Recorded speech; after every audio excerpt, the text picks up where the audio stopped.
Halo teman-teman, di bagian ini saya akan menjelaskan tentang purchasing and supply atau strategi pembelian dan pengelolaan pasokan.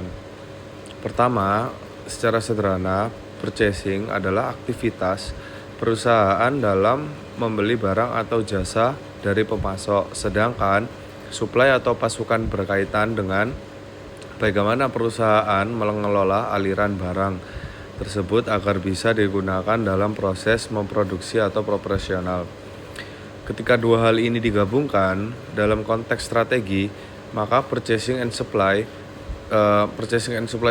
strategi adalah pendekatan jangka panjang yang digunakan perusahaan untuk mengelola hubungan dengan pemasok, memastikan ketersediaan bahan, serta mencapai efisiensi biaya dan keunggulan kompetitif. Strategi ini tidak hanya sekedar membeli barang dengan harga murah, tetapi perusahaan harus mempertimbangkan kualitas, keandalan, pemasok, resiko pasokan, hingga fleksibilitas dalam menghadapi perubahan permintaan. Jadi fokusnya adalah bagaimana perusahaan bisa mendapatkan best value, bukan hanya lowest cost. Selanjutnya, dalam strategi ini juga ada keputusan penting seperti memilih pemasok yang tepat, menentukan apakah akan menggunakan sedikit pemasok atau banyak, serta membangun hubungan jangka panjang atau hanya transaksi biasa. Hubungan jangka panjang biasanya memberikan keuntungan seperti kepercayaan, kualitas yang lebih stabil, dan inovasi yang bersama. Sekian, terima kasih. Oke, selanjutnya yaitu adalah keputusan vertical integration, yaitu adalah keputusan strategis yang menentukan sejauh mana perusahaan itu memilih arah untuk mengendalikan rantai pasok dari hulu ke hilir. Nah, di sini itu daripada menyerahkan kepada pihak eksternal, lebih baik perusahaan itu mengelola sendiri vertical integration-nya. Karena keputusan itu mencakup pilihan antara yang pertama backward integration, yaitu mengambil alih fungsi pemasok untuk menjamin ketersediaan bahan baku dan meningkatkan kontrol dalam kualitasnya. Sedangkan yang kedua ada forward integration, yaitu menguasai saluran distribusi atau penjualan agar lebih dekat kepada pelanggannya, kepada customernya langsung, dan meningkatkan kendali terhadap pengalaman pasar. Nah, dalam menentukan vertical integration ini, perusahaan itu harus mempertimbangkan berbagai faktor penting seperti efisiensi biaya, tingkat kontrol terhadap kualitas, keandalan pasokan, dan kebutuhan fleksibilitas dalam menghadapi permintaan, serta resiko yang mungkin timbul dari ketergantungan pada pemasok maupun dari besarnya investasi internal itu bisa dicegah. Nah, selain itu, perusahaan juga perlu mengevaluasi apakah aktivitas tersebut termasuk dalam kompetensi inti yang memberikan keunggulan kompetitif, karena aktivitas non-inti itu cenderung lebih efektif jika di outsourcing. Keputusan vertical integration itu selalu melibatkan trade-off antara kontrol dan fleksibilitas. Semakin tinggi tingkat integrasi, semakin tinggi kontrol yang dimiliki oleh perusahaan. Namun dengan konsekuensi biaya dan risiko yang lebih tinggi juga. Jadi sebaliknya, semakin banyak aktivitas yang ada di outsourcing, itu perusahaan menjadi lebih fleksibel dalam meningkatkan kontrol yang lebih terbatas. Jadi tidak ada satu pilihan yang paling benar. Nah, keputusan vertical integration ini harus dipilih dan disesuaikan dengan strategi operasi dalam yang dimiliki oleh perusahaan. Hari ini saya akan menjelaskan tentang contracting and relationship. Pertama-tama, teman-teman, strategi pengadaan dalam operasi itu tidak hanya tentang memilih pemasok, tetapi bagaimana mengelola hubungan tersebut dalam sebuah spektrum. Di satu ujung terdapat pengaturan yang berbasis pasar, yang dimana itu bersifat transaksional. Fokus utamanya, teman-teman, itu adalah efisiensi biaya jangka pendek, yang dimana kontrak dibuat sangat kaku atau rigid, yang dimana itu mengikat secara hukum untuk mencegah perilaku curang akibat asymmetric information antara pembeli dan penjual. Di sisi lain, terhadap partnership, yaitu lebih menekankan pada kolaborasi jangka panjang. Dalam model ini, teman-teman, batas antara organisasi dan juga pemasok itu menjadi lebih fleksibel karena adanya mutual trust, pembagian risiko, serta transparansi informasi yang bertujuan untuk mencapai kesuksesan bersama, yang tidak bisa diraih jika salah satu pihak itu bekerja secara sendiri. Teman-teman, peran teknologi digital ini juga sangat penting dalam mengubah cara kontrak dan hubungan. Bisa dimulai dari e-procurement dan pasar elektronik. Teknologi ini bisa memfasilitasi standarisasi, yaitu proses transaksi yang cepat, komunikasi yang cepat, dan memberikan transparansi harga yang lebih baik antara pemasok dan juga pembeli, yang pada akhirnya akan membantu menyeimbangkan antara kebutuhan akan kontrak formal lewat kontrak yang rigid dengan kebutuhan akan fleksibilitas dalam hubungan bisnis. Pemilihan jenis pengantaran yang tepat itu bisa condong ke kontrak hukum yang detail atau kemitraan yang berbasis kepercayaan. Ini juga sangat bergantung pada beberapa strategis barang tersebut bagi perusahaan dan seberapa besar risiko yang diterima atau yang disedia hadapi oleh organisasi. Oke, baik. Di sini saya akan menjelaskan tentang supply network dynamics. Jadi, rantai pasok itu tidak selalu berjalan mulus. Ada fenomena unik di mana perubahan kecil di tingkat konsumen itu bisa menyebabkan kekacauan besar di tingkat produsen bahan baku. Fenomena ini bisa disebut sebagai bullwhip effect atau efek pecut, atau mungkin saya kenal efek Forrester. Nah, dalam fenomena itu bisa dibagi menjadi dua aspek, yaitu kualitatif dan kuantitatif. Apa sih kalau misalnya dari kuantitatif itu? Jadi kalau pakai logika dasarnya, manajer itu biasanya ingin menjaga stok yang aman. Misalnya stok itu harus setara dengan jumlah permintaan selama satu periode ke depan. Nah, tapi efeknya jika permintaan turun sedikit saja, maka perusahaan itu bukan cuma ngurangin produksi, tapi perusahaan itu juga harus menyesuaikan permintaan, tapi juga ngurangin produksi untuk mengurangi target stok mereka.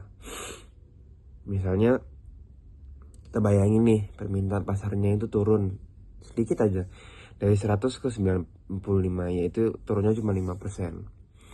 Nah, maka pabrik itu akan mengurangi produksi itu menjadi 90 untuk menyesuaikan stok. Tapi lihat apa yang terjadi.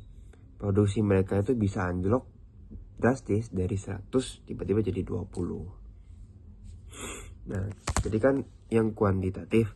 Kalau yang kualitatif apa? Nah, kalau yang kualitatif itu sebenarnya lebih ke faktor manusia dan informasi. Jadi biasanya di kualitatif itu yang terdapat adalah masalah komunikasi. Karena sering terjadi salah interpretasi tentang apa yang diinginkan pelanggan dan bagaimana pemasok itu berkinerja. Nah, kalau 3 hubungan yang sering terputus itu, yang pertama itu ada memahami kebutuhan pelanggan dengan benar, menghubungkan kebutuhan pelanggan tersebut dengan apa yang harus disediakan pemasok, dan memastikan pemasok itu benar-benar paham dengan apa yang diminta. Nah, ada juga kesenjangan persepsi, yaitu market perception gap, yang dimana apa yang dipikirkan perusahaan tentang keinginan pelanggan melawan apa yang sebenarnya diinginkan pelanggan.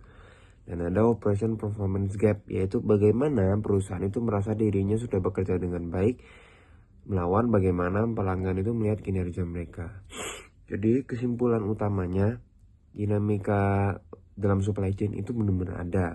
Jadi perubahan kecil di permintaan konsumen itu akan selalu mengakibatkan fluktuasi besar di tingkat pemasok. Jadi kalau penyebab yang kuantitatif itu adalah keinginan rasional setiap manajer untuk menjaga level stok mereka agar aman, tapi malah justru menciptakan ketidakstabilan di seluruh jaringan. Kalau untuk penyebab kualitatif itu kurangnya transparansi informasi dan adanya kesenjangan persepsi di antara apa yang diinginkan pasar dan apa yang diproduksi untuk memperburuk keadaan. Jadi solusinya untuk mengurangi efek ini, perusahaan dalam jaringan pasokan itu harus saling berbagi informasi secara real time, meningkatkan koordinasi dan menyelaraskan persepsi agar tidak terjadi penumpukan stok atau kekurangan barang yang tidak perlu. Oke, jadi di sini saya bakal menjelaskan mengenai purchasing and supply chain risk. Jadi risiko pembelian dan rantai pasok itu mencakup segala ancaman yang bisa dibilang tidak terduga, yang dimana itu berpotensi mengganggu aliran barang, jasa, uang, serta informasi dari pemasok hingga ke perusahaan. Nah, gangguan ini biasanya berasal dari masalah operasional sehari-hari, seperti misalnya adanya mesin yang rusak, keterlambatan pengiriman. Nah, kemudian ada juga masalah finansial hingga faktor eksternal makro seperti bencana alam dan ketegangan geopolitik. Jadi mengelola risiko ini sangat krusial karena kegagalan di satu titik rantai pasok dapat memicu efek domino yang bisa melumpuhkan seluruh proses produksi serta menurunkan tingkat kepuasan pelanggan, yang dimana hal ini itu bisa menyebabkan kerugian finansial yang besar bagi bisnis. Nah, jadi untuk melindungi operasional perusahaan, tim harus menerapkan sebuah manajemen risiko yang proaktif melalui identifikasi, penilaian, dan langkah mitigasi yang berkesinambungan. Strategi yang paling umum dilakukan adalah menekan risiko, melakukan diversifikasi pemasok agar tidak bergantung hanya pada satu sumber, menyiapkan cadangan inventaris, dan memperlakukan audit ketat serta kontrak SLA yang jelas dengan mitra bisnis. Nah, dengan membangun transparansi dan komunikasi yang baik dengan pemasok, perusahaan itu dapat merespon krisis lebih cepat dan mengubah fokus dari sekedar efisien biaya menjadi ketahanan rantai pasok yang tangguh. Hari ini saya akan membahas studi kasus McDonald's Half Century of Growth. Teman-teman, kesuksesan McDonald's itu berdasarkan pada hubungan unik yang disebut The System, yaitu kemitraan erat antara korporat, pemasok, dan juga franchisee. McDonald's tidak juga sekedar menjual merek saja, tapi memastikan setiap franchisee benar-benar memahami dan menjalankan SOP yang sangat ketat melalui perlatihan di University Hamburger. Melalui unit field service, perusahaan memberikan dukungan selalu untuk berkonsultasi langsung di lapangan untuk menjaga kualitas pelayanan dan juga kebersihan yang seragam di seluruh dunia maupun benua. Hubungan ini dibangun atas visi bersama, yaitu jika franchisee sukses dan untung, maka korporat juga akan sukses. Dengan cara ini, pemegang waralaba merasa memiliki tanggung jawab penuh terhadap reputasi merek secara keseluruhan. Lalu berikutnya, saya akan menjelaskan tentang initiating innovation di McDonald's Half Century of Growth. Inovasi di McDonald's ini, teman-teman, berfokus pada penyempurnaan SOP yang sangat ketat. Contohnya itu adalah pengembangan kentang goreng beku. Untuk mengatasi kualitas kentang segar yang tidak stabil karena faktor musim, McDonald's berinvestasi besar-besaran untuk menjaga rasa, tekstur agar tetap identik di setiap cabang kentangnya. Selain itu, mereka juga menciptakan peralatan dapur yang inovatif seperti pemanggang dua sisi dan pompa saus yang otomatis. Semua ini dirancang agar meminimalisir human faulty atau kesalahan oleh manusia. Inovasi-inovasi teknis ini memungkinkan McDonald's menyajikan produk dengan kecepatan yang tinggi dan akurat tanpa mengorbankan produknya. Berikutnya masuk pada pertanyaan case. Jadi dalam studi kasus McDonald's Half a Century of Growth, periode bermasalah atau problematic period itu terjadi pada rentang awal tahun 1990-an hingga pertengahan 2000-an ketika mereka menghadapi stagnasi penjualan dan krisis reputasi. Nah, jadi strategi lama yang hanya mengandalkan ekspansi, pembukaan gerai baru itu tidak terbukti lagi efektif untuk mempertahankan profitabilitas. Nah, di saat yang bersamaan, McDonald's ini mendapat tekanan sosial yang masif. Mereka dikritik sebagai pemicu krisis obesitas, simbol homogenisasi, budaya yang mengancam nilai lokal, serta menghadapi sentimen negatif terkait isu etika pasokan bahan baku. Dan istilah McJobs yang merendahkan standar pekerja mereka. Krisis multidimensi ini menuntut manajemen untuk segera melakukan evaluasi menyeluruh terhadap strategi operasional dan pemasaran bisnisnya.